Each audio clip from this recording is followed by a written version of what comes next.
ఇంట్లో పోపుల డబ్బాలో తప్పక కనిపించేవి మెంతులు. తినడానికి రుచిగా లేకపోయినా ఎన్నో ఔషధ గుణాలు నిండి ఉన్న మెంతులు ఆరోగ్యానికి ఎంతో మేలు చేస్తాయి. రోజువారీ వంటల్లో తప్పక మెంతులు వాడాల్సిందేనంటున్నారు ఆరోగ్య నిపుణులు. అనేక రోగాలకు కారణమయ్యే కఫాన్ని, వాతాన్ని మెంతుల వాడకంతో తగ్గించవచ్చు. అధిక కొలెస్ట్రాల్, మలబద్ధకం సమస్యలతో బాధపడే వారికి మెంతులు దివ్య ఔషధం. రక్తంలో చక్కెర శాతం ఎక్కువ ఉన్నవారు రోజు ఉదయం అర టీ స్పూన్ మెంతి పొడి తీసుకుంటే చాలా వరకు సమస్యలు తగ్గుతుంది. టైప్ 1, టైప్ 2 మధుమేహాలు రెండింటికి మంచి మందుగా పనిచేస్తాయి మెంతులు. ప్రసవం తర్వాత మెంతులను వాడితే పేగుల కదలిక మెరుగుపడమే కాకుండా గర్భాశయంలోని చెడు రక్తం వెలుపలికి వచ్చేసి గర్భాశయ శుద్ధి జరుగుతుంది. తల్లిపాల తయారీకి మెంతులు బాగా ఉపయోగపడతాయి. మెంతులను నీళ్లలో కలిపి పైపూతగా లేత పట్టులా వాడితే ఇన్ఫెక్షన్లు, చీము, పొక్కులు, ఎముకలు విరగడం, కీళ్లవాపు మొదలైన సమస్యలు తగ్గుతాయి. చెమటను పుట్టించి శరీరానికి చల్లబరిచే గుణం మెంతుల్లో ఉంటుంది. జీర్ణ వ్యవస్థను శక్తివంతం చేస్తుంది. పునరుత్పత్తి సమస్యల్లోనూ మెంతులు బాగా ఉపయోగపడతాయి. నడుము నొప్పి,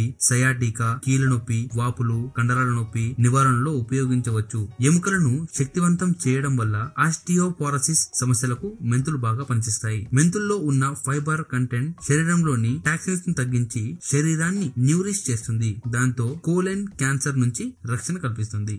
ఈ వీడియో కనుక మీకు నచ్చినట్టయితే లైక్ చేయండి మరియు మీ స్నేహితులతో షేర్ చేసుకోండి. మరిన్ని వీడియోస్ కోసం మా ఛానల్ ను సబ్స్క్రైబ్ చేసుకోండి.